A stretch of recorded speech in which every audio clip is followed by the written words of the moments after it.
Falta casi un mes exacto para las elecciones en Estados Unidos. Ayer debatieron los candidatos a la vicepresidencia, J.D. Vance y Tim Walz, ambos del Medio Oeste, ambos veteranos del ejército, ambos con la misión de asegurarse votos de la clase trabajadora en estados clave. Hubo una leve ventaja del republicano Vance, según dicen los sondeos posteriores, en un duelo que se caracterizó por la cortesía entre los contendientes. ¿Y sirven de algo estos debates? ¿Mueven la aguja electoral? Vamos a hablarlo con José Díaz Briceño en Washington, como siempre. Muchas gracias.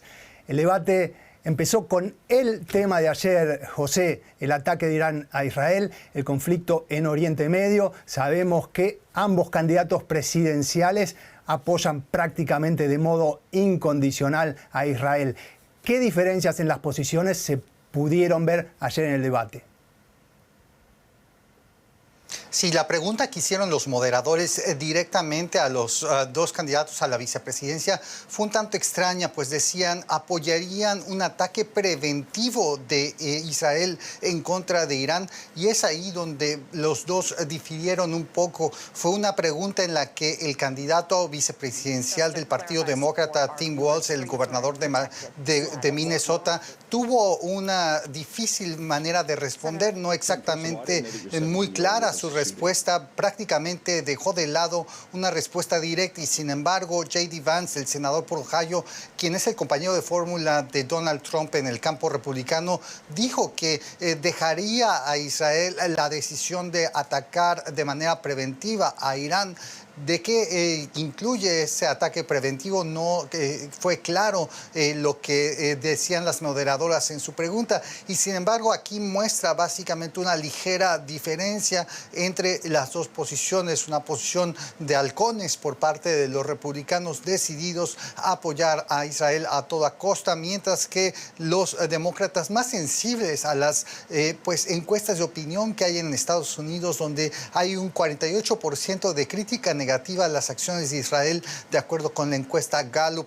Aquí también hay que decir, en estos momentos, el primer ministro israelí, Benjamín Netanyahu, tiene una visión negativa por parte de los, en general, los estadounidenses de 45%, algo que no había ocurrido desde, por mucho tiempo en la historia, pero este año esas posiciones se han endurecido, y sin embargo los demócratas siguen apoyando también decididamente, a pesar de sus llamados al cese al fuego, tanto en la frontera con Líbano como en Gaza. Y José, fuera de ese tema, ¿qué otros temas destacarías de un debate que tuvo en general un tono cortés? Los ataques se refirieron no entre los contendientes, entre Vance y Tim Walz, sino más bien a los respectivos candidatos presidenciales. ¿Qué temas destacas de ayer?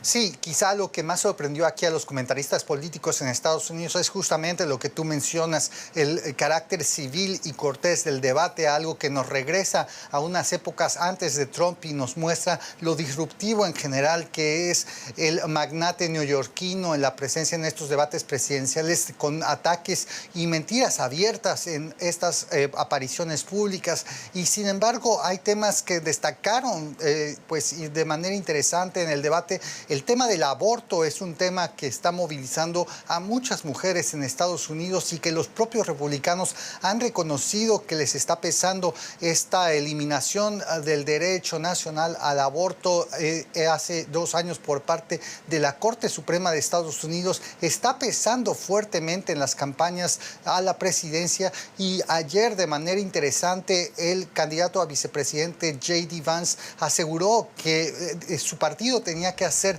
un mejor acercamiento a las mujeres respecto al tema del aborto. Recordemos, la posición en general del Partido Republicano es en contra del aborto, y sin embargo hay que decir que esto está pesando particularmente en las zonas suburbanas de lugares como Filadelfia o Arizona, específicamente la ciudad de Phoenix, pesándole con las mujeres con algún grado escolar que se ven enfrentadas a este tema como algo que las define hacia el campo campo demócrata.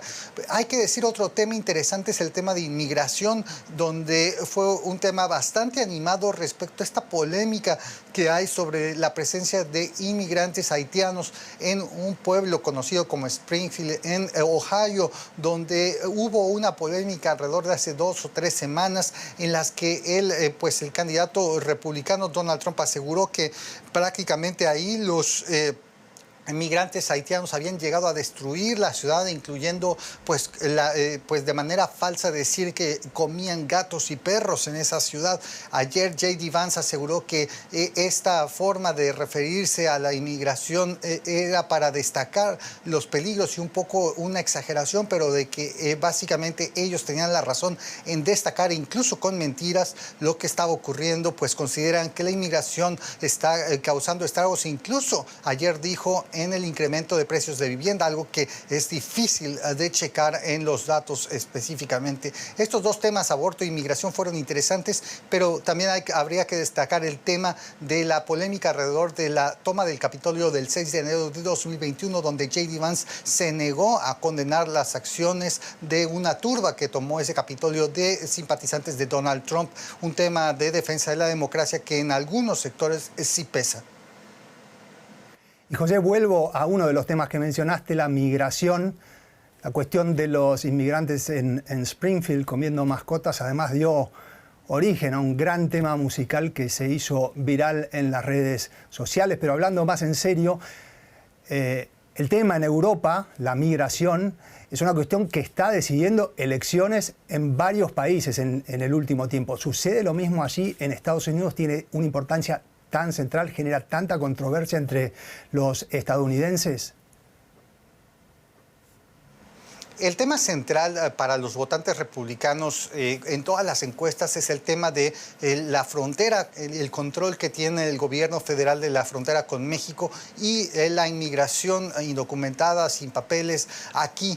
Ese es el tema entre los votantes republicanos. En general, en Estados Unidos, el tema que más domina las preocupaciones de los estadounidenses es la inflación y la situación económica. Y sin embargo, es por eso que Donald Trump necesita destacar este tema repetidamente, pues en distintos estados como Arizona, el propio Pensilvania o Wisconsin, que son decisivos para la elección de noviembre. El tema de inmigración sí moviliza a su base y es por eso que se utiliza repetidamente. Sobre si gana o no elecciones, esto dependerá de la participación, de qué tantos republicanos salen a votar, pero hay que decir, del lado demócrata, los temas de inflación, los temas de aborto, los temas también de defensa de la democracia son importantes para sacar a su propia base.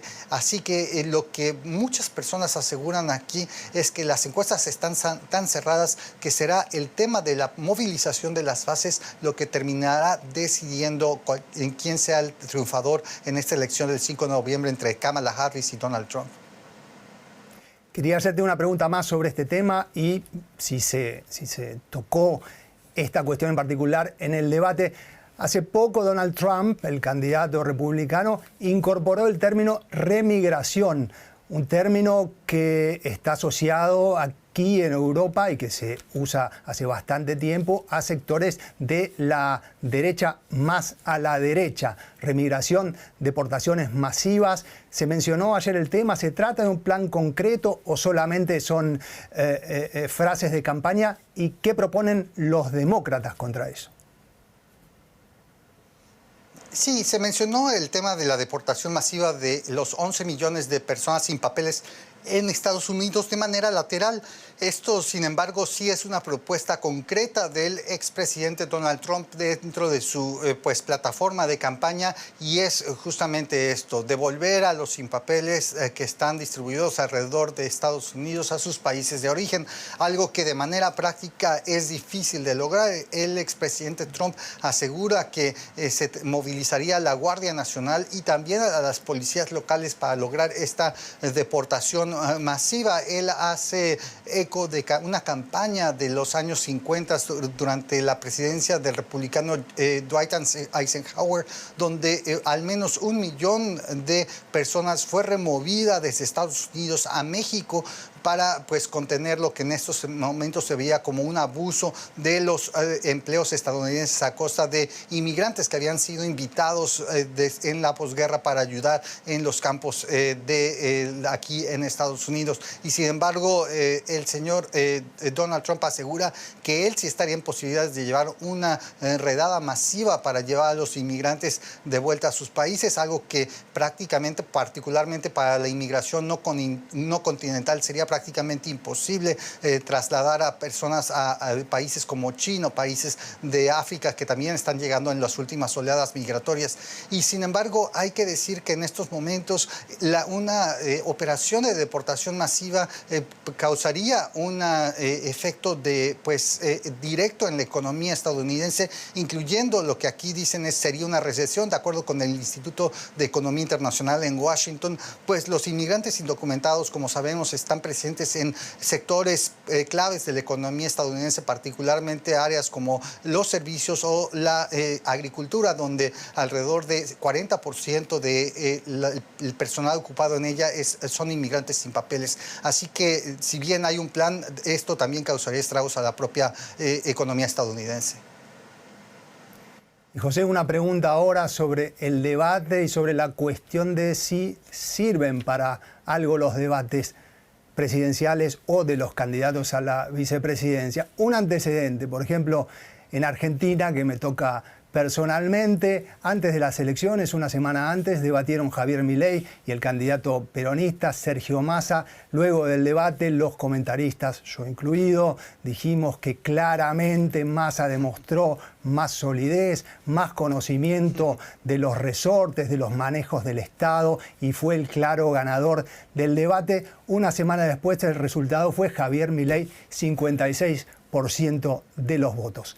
Hubo un ganador ayer y sirven para algo. ¿Hay cierto consenso sobre esto, por lo menos en Estados Unidos en particular?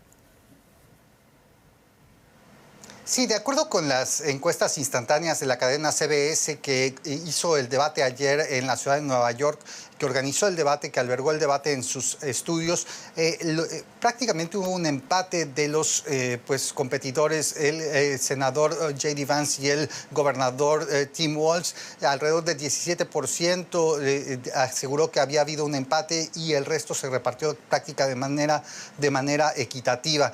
Sobre si pesan o no los debates en Estados Unidos, yo creo que sí, y yo creo que es muy evidente si nos remontamos tan cercanamente alrededor de junio de este año, cuando justamente a través de una intervención desastrosa del presidente Joe Biden obligó a su sustitución en la fórmula demócrata y provocó la llegada de Kamala Harris eventualmente como la sustituta, dando la vuelta completa a lo que es ahora una elección competitiva y que hasta ese momento tenía dominada prácticamente Donald Trump. Los debates vicepresidenciales en principio pesan menos claramente que cualquier debate presidencial. El último debate en septiembre entre Trump y Harris fue visto por 67 millones de personas, de acuerdo con la casa de ratings Nielsen. Y sin embargo, sin duda el debate vicepresidencial será visto por menos personas. La pregunta aquí es, ¿quién logró generar momentos que puedan ser recortados para usar en videos cortos en las redes sociales? Esa es prácticamente la manera que estos días influyen estos debates largos, porque lo que se decía ayer, el debate de ayer fue cortés, civil, no hubo tantos ataques, y esto para muchas personas no necesariamente es la mejor televisión, y mucha gente incluso cambia los canales cuando ve este tipo de debates. Interesante, y un consejo para los candidatos sería entonces evitar tener un desempeño desastroso en los debates como le pasó a Joe Biden. La última, José, ¿cómo están las encuestas relevantes, la de los estados relevantes, hoy a casi un mes exacto de las elecciones? Sí, de dos maneras podemos ver esto. A nivel nacional, la diferencia entre Harris y Trump es de 3%, alrededor de 3% con ventaja para Harris. Esto, de acuerdo con los promedios de encuestas nacionales. Como sabemos, en Estados Unidos el voto popular no gana la elección, es el colegio electoral, un voto indirecto a través de los estados, y es por eso que los republicanos tienen una ventaja estructural, dándole más ventaja a estados rurales que a estados como California o Nueva York, que tienen más población. Los demócratas normalmente, para tener una ventaja en una elección, tendrían que ganar a nivel nacional entre 4 y 6% de las preferencias, y eso muestra cómo Harris todavía le falta para llegar a una ventaja confortable. En los estados claves que tú preguntas, los 6 estados como Georgia, Wisconsin, Arizona, Pensilvania, la carrera está pues cuerpo a cuerpo. En algunas encuestas en Michigan Trump adelanta, en otras adelanta Harris en Pensilvania. Sin duda hay una visión favorable a la candidatura de Harris, desarrollada en los últimos 2 meses desde que ella llegó a la fórmula demócrata, algo que contrastaba con lo que se veía con Biden. Y sin embargo, como decíamos antes, la decisión final de las elecciones estará definida por la participación electoral y también por qué tantas, por ejemplo, mujeres votan por el lado demócrata y si se movilizan a un voto clave. Y por otro lado, los jóvenes latinos y jóvenes afroamericanos, normalmente hombres que habían visto una tendencia favorable hacia el lado de Trump, es algo donde justamente el candidato republicano pudiera arrancar votos a la coalición demócrata. Los expertos aseguran que dependiendo de cuántas movilizaciones de personas de estos grupos pueda sumar una u otra campaña, ahí estará definida la elección presidencial del 5 de noviembre. Así es que estaremos muy atentos porque va a ser una elección que no está definida del todo. Vamos a estar atentos, claro. Muchísimas gracias, como siempre, José Díaz Briceño desde Washington.